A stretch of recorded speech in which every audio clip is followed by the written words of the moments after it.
Assalamualaikum guys, kembali lagi di channel Meme Lupa Diet. Kali ini ada di episode Telling Story.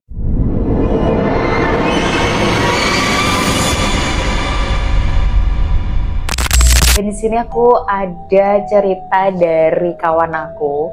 Dia ini menceritakan kisahnya dia di salah satu lokasi yang sama. Lokasi ini tuh di suatu rumah yang dimana rumah ini tuh dia tempatin mulai dari dia kecil sampai dia beranak pinak ya guys. Maksudnya dia udah menikah, kemudian dia punya anak gitu. And then dia juga menceritakan bahwa di rumah itu sebenarnya mulai dari dia kecil tuh udah ada beberapa kisah-kisah juga. Tapi ini yang bener-bener dia ceritakan karena dia mengalami sendiri guys. Oke, jadi ceritanya waktu itu si temen aku sebut aja si Ata, sebut aja Ata ya. Nah, si Ata ini dia itu waktu di rumah itu, rumahnya ini tuh sudah menjadi rumah keluarga besarnya gitu ya guys. Jadi rumah induk langsung dibagi, dipecah menjadi 3. Si Ata ini sama keluarga besar ya, sama mamanya, bapaknya, dan keluarga besar adik kakaknya itu dia tinggal di rumah yang pojok. Jadi rumahnya tuh dibagi 3 nih. Nah, rumah induknya tuh yang di tengah. Nah, si Ata ini memilih, keluarganya si Ata ini tuh memilih rumah yang pojok ini. Nah, dulunya rumah pojok ini itu kayak masih bangunan-bangunan yang tanah kosong, terus kemudian ada pohon-pohon yang kayak pohon belimbing, kemudian ada tanah-tanah kosong dan beberapa pohon-pohon kayak pohon buah manggis. Kemudian setelah si Ata ini berangsur dewasa, itu bangunan tanah kosong tadi itu tuh sudah dijadikan bangunan rumahnya si Ata ini. Jadi dulu kata si Ata waktu dia masih kecil, rumahnya tuh hanya sebesar kayak mungkin 5 kali 12 sampai 5 kali 16 gitu ya guys. Jadi memanjang ke belakang. Dan ada masih tanah sisa di rumahnya itu, ada tanah sisanya itu masih kosong dan ada beberapa pohon. Kemudian ketika si Ata sudah mulai beranjak, dia bekerja dan dia sudah mau menikah dan punya keluarga, akhirnya keluarga besarnya si Ata sendiri ini untuk mengidekan bahwa tanah kosong tersebut itu dibuat bangunan kamar yang bisa ditinggali si Ata dengan keluarga kecilnya ini. Dan suatu ketika si bangunan ini, ya tanah kosong maksudnya, tanah kosong itu akhirnya dibangun menjadi satu bangunan yang sekitar 4 kali 12 lah. Jadi nggak besar, jadi kecil tapi cukupan. Depan itu kamarnya sudah cukup lebar. Belakang itu seperti ada kamar kecil yang biasanya sama si Ata ini dengan keluarga kecilnya dibuat kayak jadi wardrobe gitu ya. Jadi kayak cuman lemari baju, terus sedikit agak ada gudang-gudang pakaian gitu. Dan suatu ketika di ruangan, setelah ruangan wardrobe itu, ruangan belakangnya itu adalah kamar mandi. Setelah kamar mandi itu sudah kosong guys. Jadi itu kayak ada lompongan atau gang gitu setelah kamar mandi. Itu yang menghubungkan rumahnya si Ata dengan rumah saudaranya atau rumah induk itu tadi. Nah, setelah rumah induk itu pembatas setelah rumah besar keluarganya si Ata ini, itu ternyata masih seperti kebun, dan juga kebunnya ini benar-benar ada pohon pisang, ada pohon jeruknya tuh kayak jeruk nipis gitu. Setelah si kebun itu ada tembok lagi nih, dan temboknya itu, di balik temboknya itu ada hutan yang kalau bisa dibilang benar-benar tidak terjamah oleh manusia guys. Jadi ini memang benar-benar warisan tanahnya simbahnya si Ata ini. Jadi hutannya tuh kurang lebih tuh 1000 meteran guys. Jadi kayak gede banget, jadi panjang banget. Nah, suatu ketika si Ata ini sudah mulai punya anak. Akhirnya dia memutuskan untuk membagi tempat tinggalnya. Jadi anak pertamanya sudah lahir.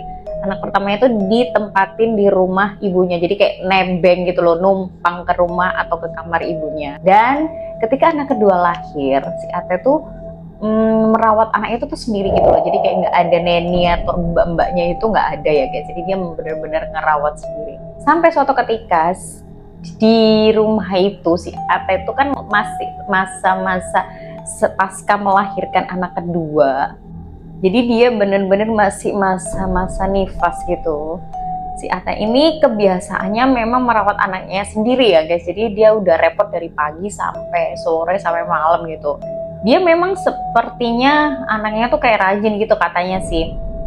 Anaknya rajin, jadi dia gak pernah melewatkan step by step untuk merawat bagaimana pasca melahirkan dan juga bagaimana merawat ibu yang sedang nifas atau dirinya dia sendiri yang sedang nifas. Tapi suatu ketika dia udah kelelahan, kecapean untuk ngurusin anaknya itu tadi, akhirnya di suatu hari dia ini mandi untuk mandi sore karena udah pergantian antara siang dan sore gitu kan. Terus ini sudah mau maghrib nih.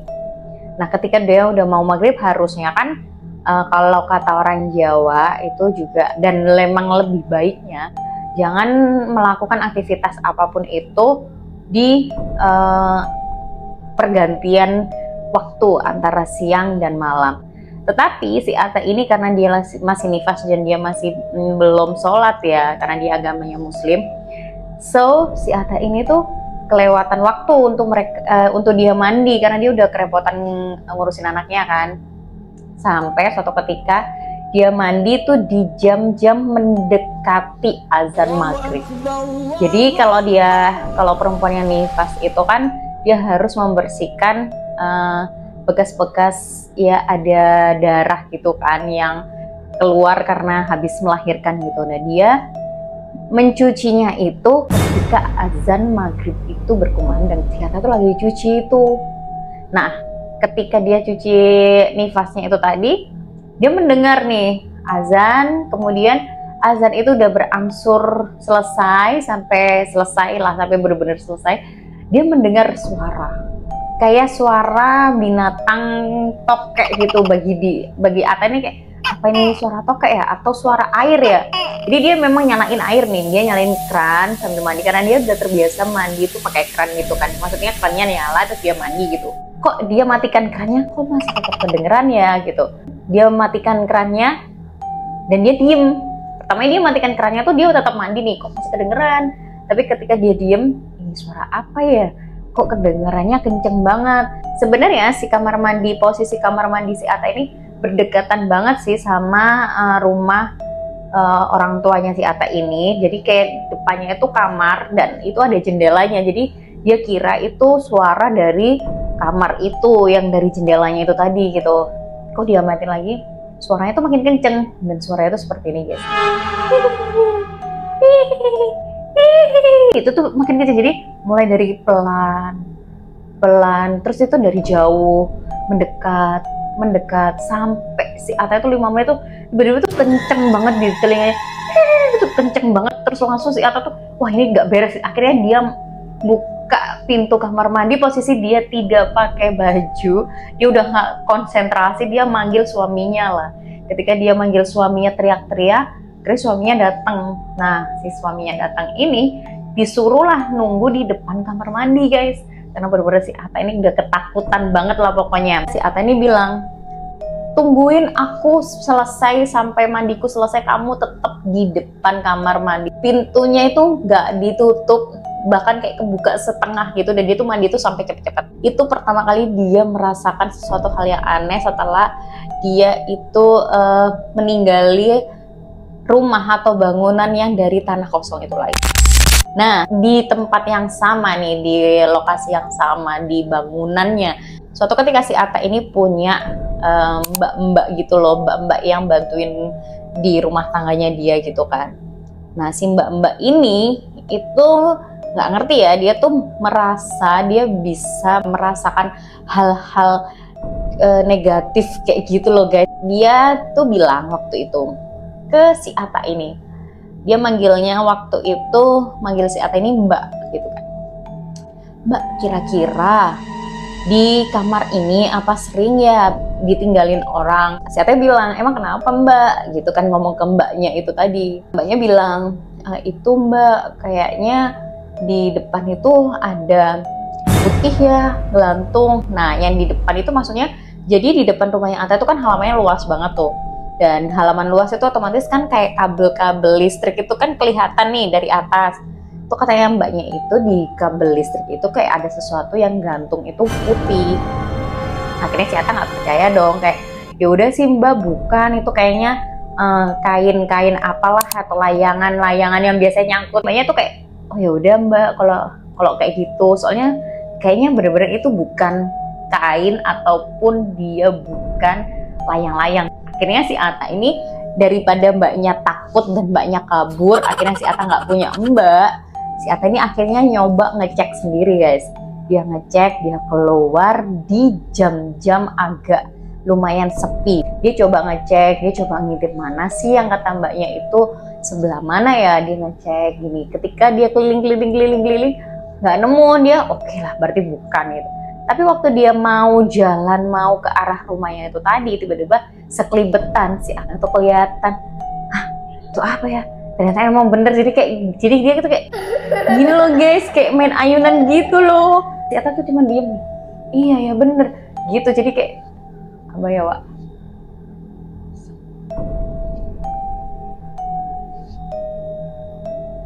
Emang kebuka kan dari tadi? Ya, katanya si Atta itu masuk dan dia bilang ke suaminya. Suaminya itu, jadi ceritanya si Atta ini adalah menantu yang punya rumah itu tadi. Jadi itu sebenarnya rumahnya suaminya si Atta ini. Akhirnya si Atta ini cerita semuanya, daripada jadi mbaknya bertanya-tanya dan Atta juga bertanya-tanya. Makanya si Atta ini ceritalah ke suaminya sebenarnya ada apa sih dengan rumah ini gitu. Akhirnya rumah ini itu ternyata rumah dari zaman dulu banget ada. Jadi kalau rumahnya sendiri sepertinya kayak bangunannya si Atta yang dia tinggal itu sebenarnya baru.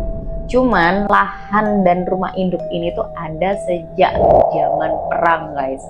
Dan emang waktu zaman perang tuh nenek-neneknya si suaminya si Atta ini tuh kayak ya tau lah kalau orang zaman dulu tuh gimana sih kalau terhadap budaya yang untuk setiap kayak malam Jumat apa, malam satu suro bagaimana. Jadi dia masih ada kepercayaan yang kayak gitu tuh sangat kental banget di sini. Gitu guys. Jadi memang rumah ini itu dulu adalah rumah zaman perang.